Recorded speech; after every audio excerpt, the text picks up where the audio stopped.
We're here at the Pacific Bitcoin Conference. This was the inaugural year for the Pacific Bitcoin Conference, where Bitcoiners from around the globe came together in sunny Southern California to celebrate all things Bitcoin. One of the most anticipated events at Pacific Bitcoin was the pitch competition, where 5 Bitcoin-forward companies went head-to-head to pitch their ideas to a panel of 3 judges for a chance to win $5,000 and an opportunity to pitch their ideas on the main stage in front of over 1,000 people. This special event is brought to you by Swan Bitcoin and Prime Trust. I'm Andy Pitt. I'm a partner at Ego Dev Capital, which is a venture capital fund investing in companies building on Bitcoin, and it was really fun today to be part of the pitch competition. Hi there, I'm Christopher Calicott. I'm co-founder and managing director at Trammell Venture Partners. I'm Rich McDerby. I'm a corporate partner with Manat Phelps Phillips. Glad to be a part of this today. It's really exciting to see over the last few years founders have just really started thinking about building companies. Maybe it's their first company, maybe they're a post-exit entrepreneur, and they really want to dedicate their life to building on sound money. Hey, my name's Keelan Frizzell. I'm the co-founder of Node Inc. We're really excited to announce our new product, BlockWatch 256. Hopefully, God willing, we'll win and make it to the main stage to pitch in front of a huge crowd, because we want to go big or go home. It's clear to us that there should be one node for every one person. This secures the network, it accelerates absolute financial freedom, and brings us closer to the true definition of decentralization. Our next iteration is transcending the limits of what many believe to be possible.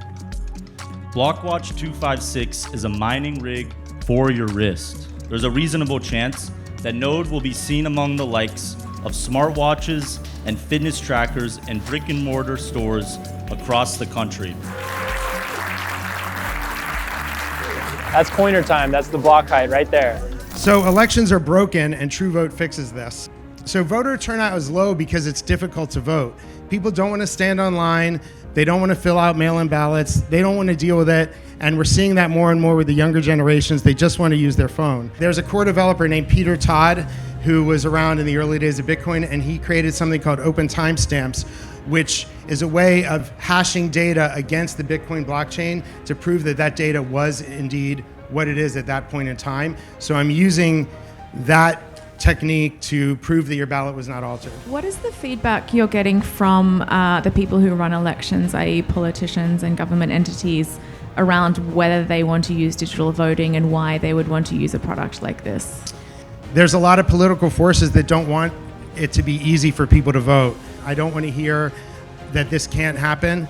I know it can, and we have to make it happen. So, TrueVote, I think that's an interesting, maybe a dark horse. We'll see. I think, Andy, your questions about had they spoken to government and elected officials to get feedback, and his comment was maybe telling, but I think it's coming. I think he's onto something if he could actually build it and get some traction with some non-governmental elections. This is a very experienced post-exit entrepreneur that is thinking in a Bitcoin context, and I suspect, although we didn't hear a specific number, I suspect that voting for all kinds of things that are not to do with governmental elections is actually a big market. Hi, my name is Matt. I am the CEO and co-founder of Twitoshi. We just did the pitch here at Pacific Bitcoin, did a live demo of our app. Hey Dominic, do you get compensated for seeing ads in social media? How many sets you've got lately for using Twitter? Well, none.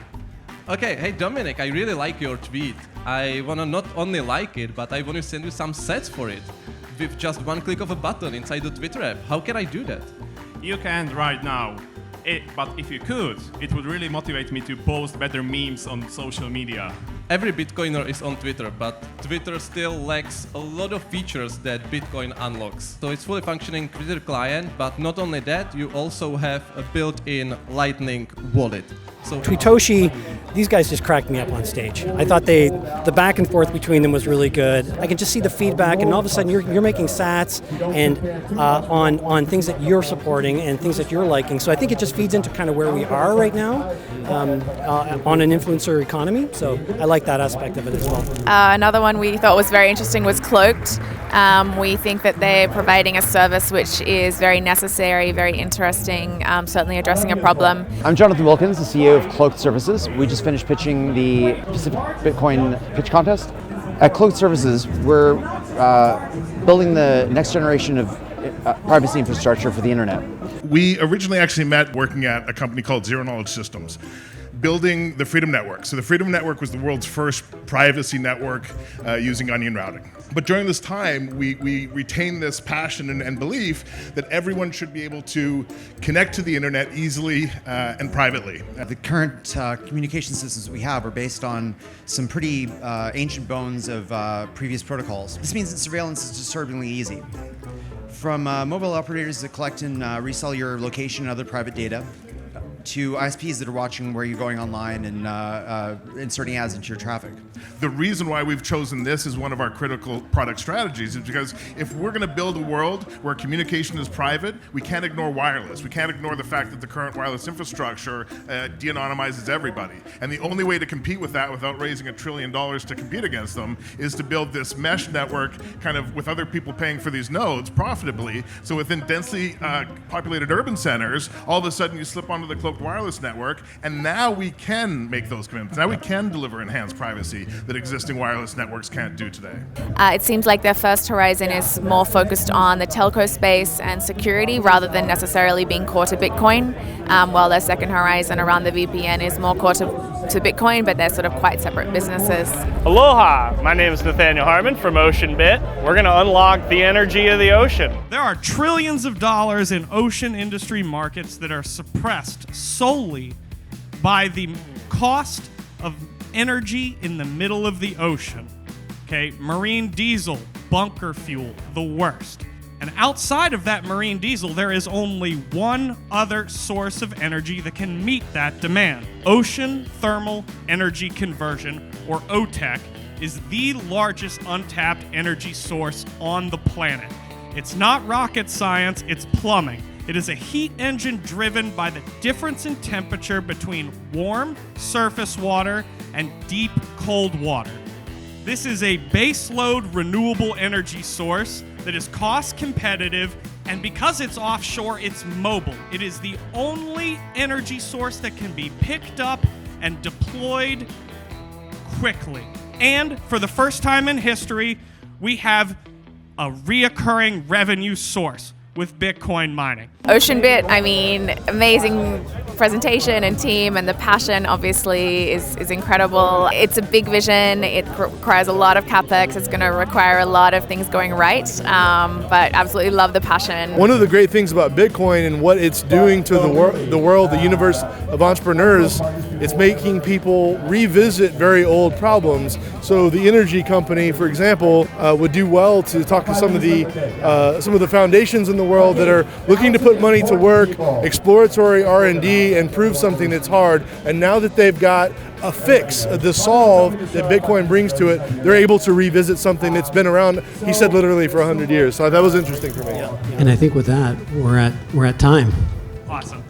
So I think now the judges are going to confer for a couple of minutes, and we're going to decide on the winner. My partner, Sky Dowd, he did an excellent job. We're really excited. I hope he wins. If not, we're on the same team here. We're all fighting for that adoption and that spread of the amazing invention, like I said, that is Bitcoin. Yeah, the judges were great. The questions are amazing, and I think they liked it. We will see. I'm 1 in 5, so the odds are 20% that I won the competition. We'll see how they liked it. They seem pretty excited about it. I don't know how you can't get excited about mobile voting, so. I'm feeling pretty confident, actually. 3 of the judges at the end of it said that they wanted to get on our service. So thank you so much to all of the teams who presented. It's really amazing to see so many founders with great ideas. We were forced to choose a winner, and it was a difficult decision, but the winner today is Twitoshi. We recently chose Twitoshi. I think it really was just an amalgam of all the different factors. These are all early stage companies, and they're all in very, very different markets, so it's very hard to compare to begin with. They had a very good presentation. They actually have customers now. I think that was a factor, and so I guess at the end of the day, stage itself was a factor in the selection. The judges asked about numbers, so we already have above 8,000 users and 3,000 of them are active, so I think that's pretty nice because we sandbox it only in Czech and Slovak Republic, which are pretty small countries, but we are ready to go global, and that's why we are there. So excited to see where the company goes. Well done. I work with a lot of venture capital companies, helping them raise money and helping them found the company, raise money, build product, and then sell themselves. And what I love about what I do, and I said it at the beginning, was these are all companies, these founders are coming up with new ideas of businesses I would never have imagined, and I love learning about these things and the passion that some of these founders bring to it. Really exciting to see over the last few years, founders have just really started thinking about building companies, and they really want to dedicate their life to building on sound money. Thank you to Swan and Prime Trust for sponsoring the Pacific Bitcoin Pitch Competition. Thanks to all our participants and judges, and to all the attendees who made Pacific Bitcoin such a special event. Visit pacificbitcoin.com and get your tickets for next year.